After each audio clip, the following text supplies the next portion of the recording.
these guys, after accusing me of misinformation, are waging war against our old friend Tylenol.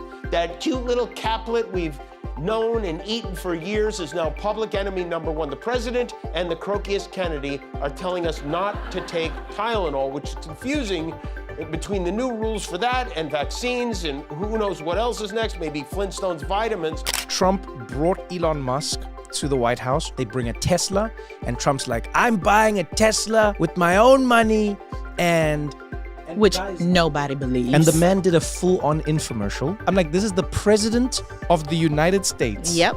Shilling cars for this low price, one-time offer. You can buy a Tesla if you call now, and for this short time, limited period. The latest season of Trump's presidency isn't a drama. It's a sitcom written by accident and directed by chaos. Jimmy Kimmel and Trevor Noah don't even need to sharpen their knives. The material parades itself on stage. Trump wanted to be the hero of history's grand saga, but keeps tripping into roles reserved for blooper reels. Kimmel nails it best. Trump is like a man who orders a steak, burns down the restaurant, then demands applause for saving the cow. From one very special friend, moments after we taped our show last night, the Mad Red Hatter wrote, I can't believe ABC Fake News gave Jimmy Kimmel his job back.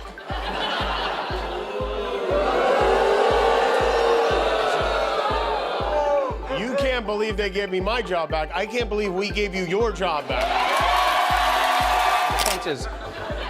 The point is Trump sent out one of his thingies, I don't know what they're called, and it was like, Trevor Noah was never funny, Jon Stewart was only slightly better, and then like he goes on like a rant and he's just like, these people don't realize if they moved more to the center like me, they would have more followers. Then I'm like, center like you? I'm like, my man, you think you're in the... Trump's brilliant plan to run the country like a reality show turned out to be the gift that keeps on giving, for comedians, at least. Every press conference feels like a doomed audition for America's Got Talent, except the act is vanishing facts and juggling contradictions. Kimmel jokes that Trump transforms briefings into unwanted open mic nights, while Noah adds that his campaign promises aged worse than milk left in the sun. The wall meant to symbolize strength ended up as comedy gold, not because of resistance, but because of its own incompetence. At the Ryder Cup over the weekend, which kind of explains this caveman-like behavior, the president has been hard at work coming up with all sorts of nonsense to distract us from the Epstein files, including, I don't know if you saw this, but he made a major announcement. I am ordering my administration to declassify and release all government records related to Amelia Earhart. Her final tip and everything else about her. Thank you. What is he going to do when he loses? Yeah, people act like he's I'm being for real about this, by the way. Like, I think people take for granted that guy thinks everything is a conspiracy. Trev, you're smarter than me. Please explain this to people, because I've been trying to tell people this. It's not going to be a peaceful transfer of power. I don't think it's going to be a transfer of power at all. I don't think he's going anywhere. I don't think Donald Trump does anything normally. I wouldn't be shocked if he just goes like, Trump's relationship with numbers is as unstable as his relationship with advisors. Statistics enter his speeches only to collapse into confetti, tossed by a man who doesn't know what parade he's in. Kimmel highlights the pattern. Trump boasts about record-breaking achievements with the confidence of a student who never opened the textbook. Noah takes it further, comparing Trump's economic claims to a used car salesman insisting his engine-less car runs great. Every boast is a balloon, and every fact check is the pin that pops it. The White House was told by ABC that his show was canceled. No, they weren't. Something happened between then and now because his audience is gone and his talent was never there. That I can't argue with. Shut the up. The freedom of speech is only for me. Foreign policy under Trump plays like a parody of diplomacy. He aimed to project power but ended up looking like a teenager flexing in front of a mirror. Kimmel mocks his summits as awkward family reunions where the loud uncle refuses to lead the spotlight. Noah tightens the punch, saying Trump thinks handshakes equal negotiation. Where leaders offer strategy, Trump offers spectacle. Where they bring substance, he delivers slogans. In the global theater, he's not the diplomat America sends, he's the comic relief that keeps the world awake. want to say about Eric Adams, he did one thing no other New York City mayor has ever done. He made Bill de Blasio look good. So there's talk that Mayor Adams might become our next ambassador to Saudi Arabia, which that would be good for Trump finally, and Eric he can be proud of representing him. As you know, over the last 10 days or so, we've been through quite an ordeal. And by we, I mean Mets fans. We have, yesterday I was wearing my Mets hat, I was wearing my Mets shirt, and wouldn't you know, the Mets went and did the Metsiest thing possible. Domestic policy? A circus of irony. Trump promised to drain the swamp, and Noah can't resist laughing. Because the swamp didn't drain, it got upgraded to a 5-star resort. Kimmel drives it home, watching Trump claim to fight elites while golfing with them is absurd theater. Each time he called himself a champion of the working class, another billionaire joined his cabinet. It's a bait-and switch so blatant it'd embarrass a used car dealer, but Trump performs it proudly, expecting a standing ovation. Interrupt the president.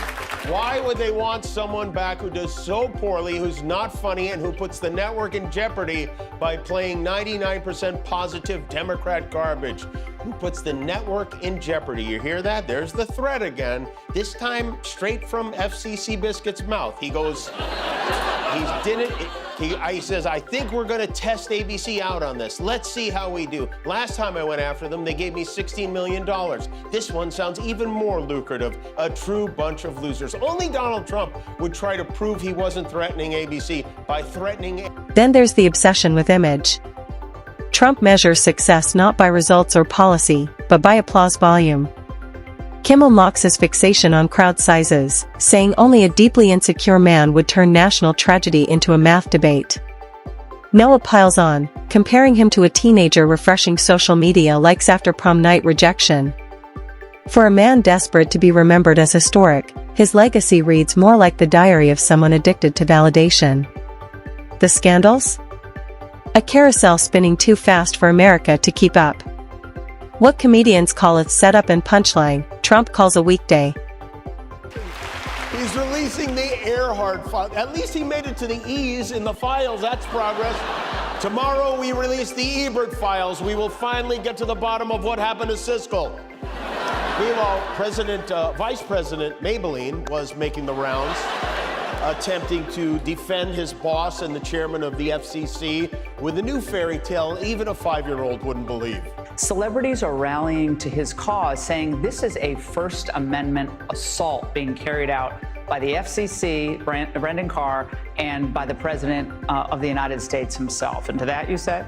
Well, there are two things. First of all, I'd like them to tell me exactly what Brendan Carr did to have Jimmy Kimmel taken off the air, because number one, he is currently on the air, and to the extent that he isn't in certain stations, it's because he's not funny and because his ratings aren't. Even his speeches are comedic gold. Noah likens them to bedtime stories told by someone who forgets the main character halfway through. His delivery, he says, feels like a badly translated instruction manual, long, confusing, and utterly useless. For comedians, it's free content. For citizens, it's costly chaos. Healthcare reform? A tragic sketch. Kimmel calls Trump's repeal and replace effort the political equivalent of promising cake and serving an empty plate with sprinkles. Slapstick, staged on the nation's well-being. Yes, guys, at this moment, you know Trump, only Donald Trump, the president of the United States, the man who claims to know where technology, economies, markets, all of it is going. He gets in the car, he looks at the instrument panel and exclaims like somebody who has discovered a new world. He's like, wow, it's all computer. So he's never been in a Tesla. Yeah, but he doesn't say it's all digital. No, it's all computer, like your grandma. It's all computer. Yeah, they put computer in car. Then there are the loyalty tests. Trump doesn't want advisors, he wants cheerleaders. Kimmel mocks the revolving door of firings, calling it The Apprentice, White House edition. Noah cuts deeper. Anyone who dared speak truth was fired faster than a heckler at a comedy club. Trump surrounds himself with yes men, not strength. And every time one burns out, the comedians reload. His environmental policy? A tantrum in slow motion. He storms out of global agreements like a kid quitting a game he can't win. The more he demands greatness, the more history laughs. Great leaders build legacies. Trump builds punchlines. I have to feel sorry for the people who work for him, who try to clean up the messes. They've been bending over backwards to say, oh, he never threatened. J.D. Vance today made the claim that what the FCC chairman said was a joke, which, I don't know, maybe that was a joke? I don't know. They go to all these lengths to say, oh, it wasn't coercion. The president was just musing. And then the second Trump is alone, he sits on the toilet, he gets his grubby little thumbs on his phone, and he immediately blows their excuse. Even his social media habits refuse to escape ridicule. Kimmel calls it the world's worst diary, where secrets are shouted, not hidden. Instead of policies, Trump offers emotional outbursts and midnight chaos. For Kimmel and Noah, it's content. For America, it's evidence of a man who mistakes tweeting for governing. The economy doesn't save him either. Kimmel jokes that crediting Trump for economic success is like thanking the rooster for sunrise. Noah underscores it. Trump's victories were inherited momentum dressed up as genius. His denial of reality became its own punchline, proof that ignoring the fire alarm doesn't stop the building from burning. Spent some time bragging about his $200 million ballroom again. He said it's going to be the greatest ballroom anywhere in the world. Oh, how exhilarating for all of us. He's so excited for these balls, he can taste them. Trump claims he's going to pay for some of the cost of the ballroom as a gift to us, which, thank you very much. We'll never be in it, but thank you very much. And he's already figured out where to get the money. Trump today became the first president to sue the New York Times. He's suing the New York Times for $15 billion for defamation. $15 billion.